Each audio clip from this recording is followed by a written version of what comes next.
নমস্কার বন্ধুরা, আমার টেস্টি কুকিং চ্যানেলে আপনাদের আবারও স্বাগত। আজকে আমি যে রেসিপিটা নিয়ে এসেছি, এই রেসিপিটা একেবারেই ইয়ামি এবং টেস্টি একটি রেসিপি। অনেকেরই সবজি খেতে ভাল লাগে না। এইভাবে সবজি যদি তাদেরকে বানিয়ে দেন তাহলে এক থালা ভাত কখন যে উঠে যাবে আপনি বুঝতে পারবেনই না। তাই এরকমই একটা সহজ সরল এবং ইউনিক একটি রেসিপি নিয়ে চলে এসেছি। যেই রেসিপিটা আপনারা একবার খেলে বারবার খেতে মন চাইবে। আর আমার পুরনো বন্ধুদের আমার সাথে থাকার জন্য অসংখ্য ধন্যবাদ, আর নতুন বন্ধুদের অনেক অনেক আহ্বান আমার পাশে আসার জন্য।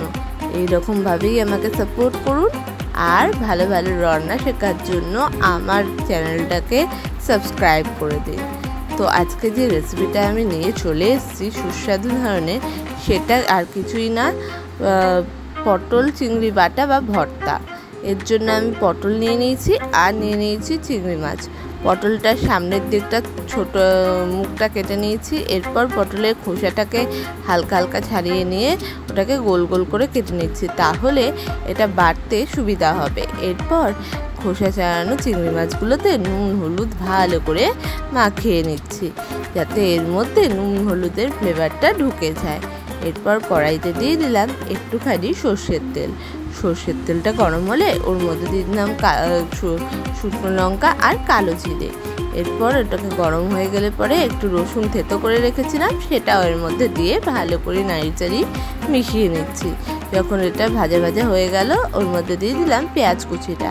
পেঁয়াজ কুচিটা দিয়েও সেটাকে ভালো করে ভাজা ভাজা করে নিচ্ছি।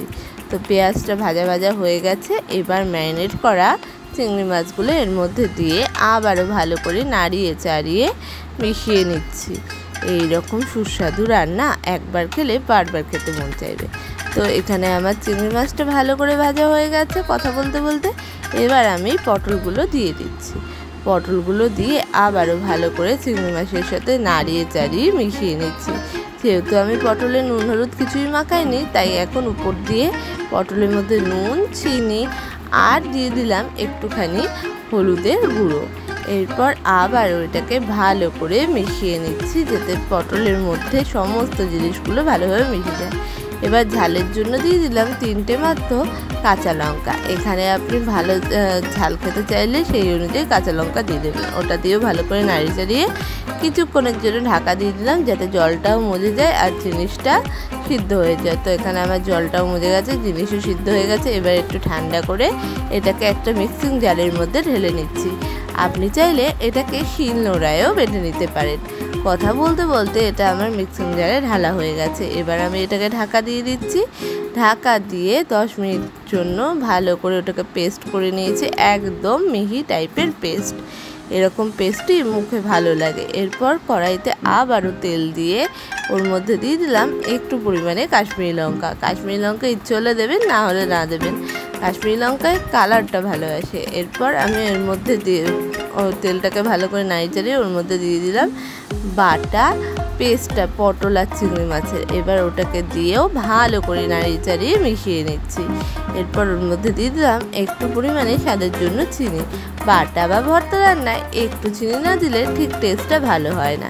এবার আবারও ভালো করে নাড়িয়ে চাড়িয়ে একটু শুকনো শুকনো হওয়ার পর এটা আমার তৈরি হয়ে গেছে আমাদের আজকের রেসিপি পটল চিংড়ির বাটা।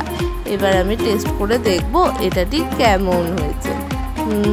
এটা জাস্ট ইয়াম হয়েছে। গরম ভাতের সাথে দিলে কখন যে এক থালা ভাত আপনি খেয়ে নেবেন আপনি ভাবতেও পারবেন না। এই রকমই ভালো ভালো রেসিপি দেখতে অবশ্যই আমাদের চ্যানেলটাকে সাবস্ক্রাইব করে পাশে থাকা বেল আইকনটাকে প্রেস করবেন, আর প্রচুর প্রচুর প্রচুর প্রচুর সাবস্ক্রাইব